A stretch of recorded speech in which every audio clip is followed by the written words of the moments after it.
चललू तान जो बनहिले हो, जब देखे नी तो मन हो लगीले हो। काहे चललू तान जो बनहिले हो, जब देखे नी तो मन हो लगीले हो। छोटे साइज वाला कपड़ा उघार ले बेदा, उघार ले बेदा।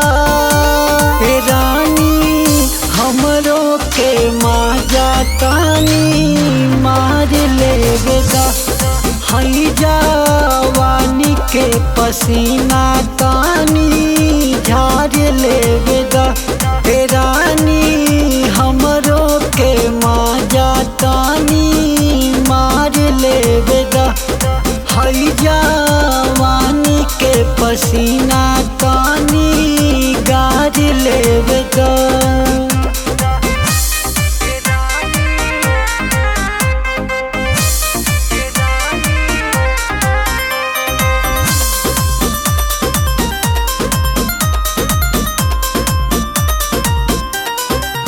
तोहर गलिया से रानी गुलाब लागता, तोहर अखिया जैसे महुआ के शराब लागता। आवा पताई पे पानी तानी झाड़ ले बेदा, झाड़ ले बेदा। रानी हमरो के मजा तानी मार ले बेदा। हई जवानी के पसीना तानी गाड़ ले बेदा।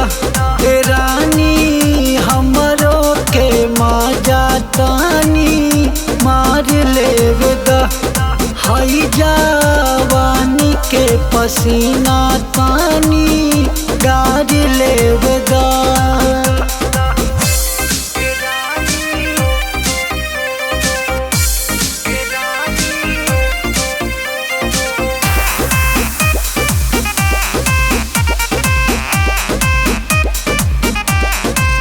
अपना कमर से कहर तू ढावतारू हो, अपना आशिक के काहे पर पावतारू हो।